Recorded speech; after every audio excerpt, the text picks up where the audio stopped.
Ալտունյաննա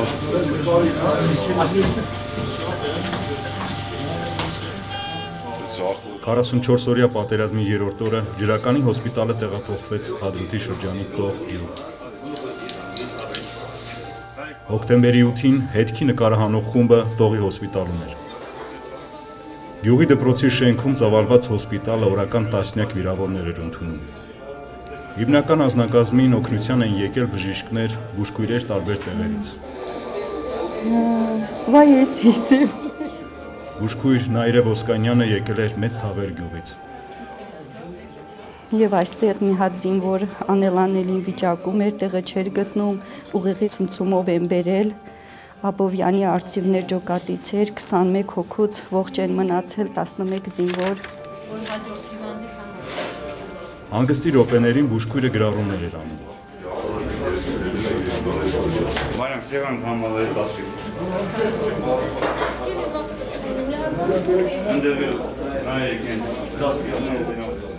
Ծնվել եմ Մեծ Թավերում, Հադրութի շրջանի Մեծ Թավերում, մասնագիտության բուժակ եմ, ռազմական բուժակ, ամբուլատորիայում էի աշխատում։ Առավոտը ես շուտ արթնացա, ամուսինս պետք էր գնար կենդանիներին սրսկումներ կատարեր, մասնագիտությամբ անասնաբույժ էր, եւ արթուն էի ու հետո իրար հետ կապի մեջ մտանք, ասեց, որ այստեղ արդեն հռմբակոծում են իրանց մոտ, Ֆիզուլիի մոտ էր։ Հետո սենց էլ իմացանք, որ արդեն պատերազմը սկսվել է։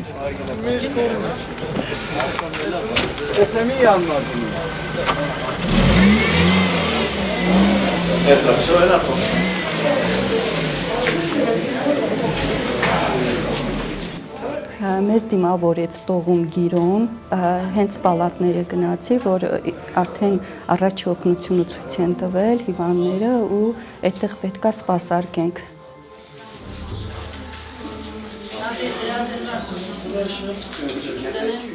Լիքն էին ամբողջ, տենց սենյակները լիքն էին, վիրավորներով, անդադար պետքա աշխատես, այնտեղ չես կարա հանգստանաս, քանի որ իրավիճակը այն չէր էլի, արդեն օրեր ա եղել, որ մենք չենք իմացել առավոտը, կեսօրը, իրիկունը։ Ես հաճախակի էի գրառումներ անում ընդհանրապես, որպեսզի կարողանանք մեր սերունդներին պատմենք։ Մի հատ զինվոր անելանելին վիճակում էր, տեղը չէր գտնում, ուղեղի ցնցումով են բերել, Աբովյանի արծիվներ ջոկատից էր, 21 հոգուց ողջ են մնացել 11 զինվոր։ Իրանց զոհված ընկերների համար շատ ցավ էին ապրում ու իրանց մեղադրում էին, որ ինչու մենք եկանք, իրանց թողեցինք այնտեղ, չկարողացան հանել։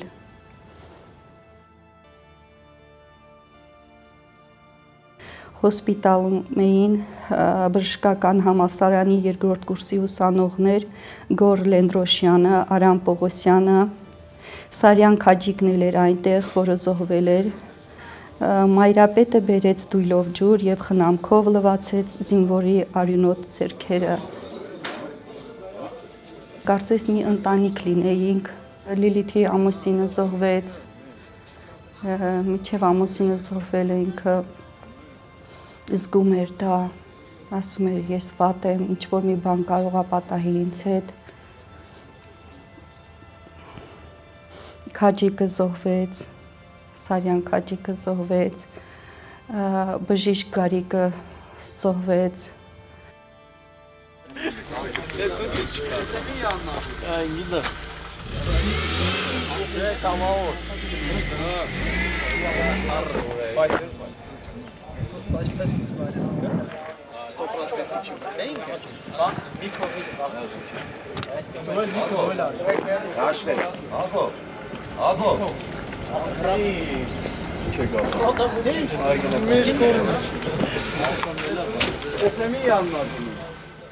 Ամսի 9-ն է, Տղաներին բերել են այրվածքներով ու հրազենային վիրավորումներով, բայց այսպիսի ոգևորություն չէի տեսել, այնքան ուժեղ էին, սաղ այրված էին, բայց ասում եմ մենք լավ ենք, մեր մասին մի մտածեք։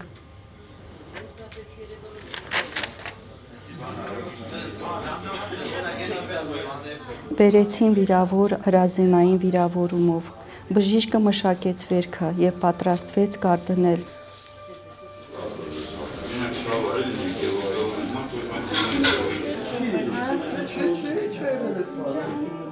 Հայացքս բարձրացրի վերև, տեսա բժշկի դեմքից քրտնիքը շիտ-շիտ կաթում էր, բժշկի ամբողջ ուշադրությունը զինվորի վրա էր, վիրաբույժը Հակոբ Խաչատրյանն էր, հաճախ հերոսները լինում են ողջ և մեր աչքի առջև։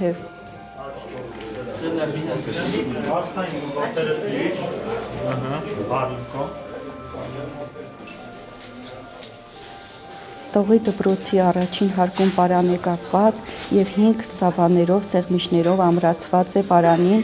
սենյակի տեսք է տալիս։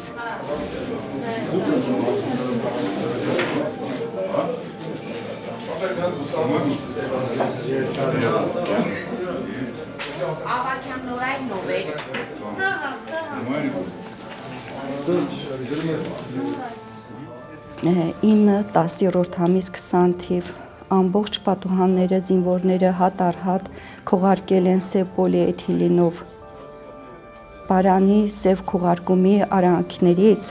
պատուհանի տեղ-տեղ ծիկրակում էր դրսի լույսը, դրանից հասկանում եք, որ հաջորդ օրը բացվել է։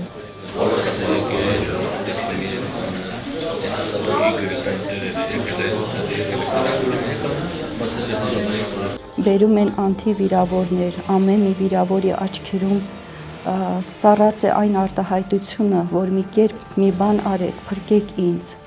Նման պահերին է, որ իսկական բժիշկը կապ է հաստատում Աստծո հետ, քանի որ կանգնած է հիվանդի եւ մահվան միջև իր գիտելիքներով հանդերձ։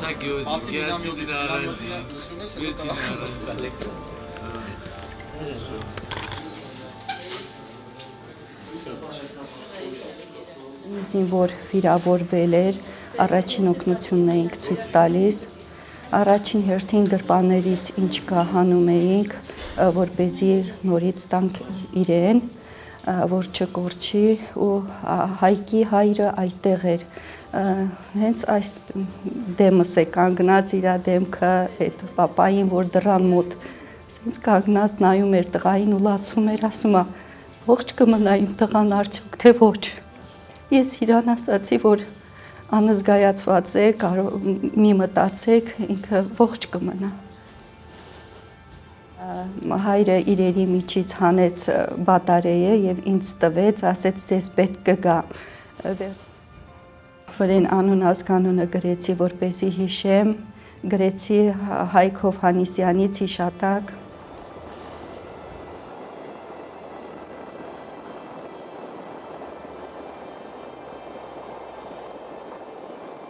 Ամսի 10-ին մենք տեղափոխվեցինք Կարմիր շուկա, դպրոցում առաջի հարկում տեղակայվեցին, հետո գնացինք միացանք իրանց հետ ու սկսվեց Կարմիր շուկայի հոսպիտալի, որը հոսպիտալում եկել են էլի վիրավորները, այդ օրերը սկսվեց, ահավոր էր, ռմբակոծության տակ աշխատում են։ Ես 18-ի գիշերը, երբ որ արդեն հադրութը վերցրել են, երևի իջել են ավելի ներքև, այդ կարմրակուճը, երևի ֆիզուլին են վերցրել, մենք իմանում ենք, լսեցինք, որ ճանապարհները արդեն վտանգավոր են, հետ դարձի ճանապարհները, բայց իմ հայրս ու մայրս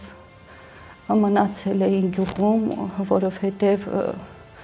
իրանք ասում են չեք ուզում դուրս գաք, իմ տղայի գերեզմանը չենք ուզում թողնենք, եղբայրս Ռուձիկը զոհվել է 92 թվականին, որոշեցի հետ գնամ գյուղ, տեսնեմ ինչ է կատարվում, հետո 18-ի գիշերը գնացինք գյուղ ու բլոկադայի մեջ մտանք, քանի որ արդեն թշնամու վերահսկողության տակ էր ճանապարհները, շատ անհանգիստ էի այնտեղ ու ամուսնուս խնդրում էի, որ ինձ հետ տանի կամ եթե ճանապարհ չկա, արդեն շատ զինվորներ կային մեր գյուղում, մի ապահով վայր ընտրեք, որպեսզի բուժօգնություն ցույց տանք այստեղ, քանի որ հիվանդանոցը նշանառության տակ է, չենք կարա էլի գնանք հիվանդանոց ու ամսի 20-21-ներ արդեն որ արթնացանք, տեսանք, որ ամպերը այդ գթիչ սարկա մեր գյուղի դիմացը ցածր սենց գալիս են ամպերը, մառախուղը գալիս էր դեպի գյուղ ու ամբողջ գյուղը մառախուղով պատեց ու հենց օրը ցերեկով որոշեցինք, որ դուրս գանք դեպի անտառը գնանք, անտառում տեղամաս կա, խուրհատ տեղամաս կա, որը ոտի ճանապարհով տենց էլի կա ճանապարհ դեպի Կարմիր շուկա։ Գնացինք այնտեղ ու մի 50-60 մեքենա կար, որը Դրախտիկից, Ազոխից, Տողից եկել էին այդտեղ, այդ մնացածները էլի գյուղի մնացածները այդտեղ էին ու ես մեքենայի մեջ էի, լսեցի, որ մեկը ասում է վիրավոր կա, առանց վարանելու դուրս եկա, տեսա Դրախտիկի գյուղապետներ, հետո առաջին օգնությունը ցույց տվեցինք, այնտեղ էր Ազոխի Կիման, մեր գյուղի Լալայան նորայրն էր այնտեղ, որ բուժաշխատող էինք, սրսկեցի ու վիրակապեցինք, զանգեցի Կարմիր շուկա, ասեցի վիրավոր ա գալիս։ Երբ որ տեղափոխվեցինք Երևան, ես լսեցի, որ այդ մարդը ողջ է, ուրախությանս չափ չկար։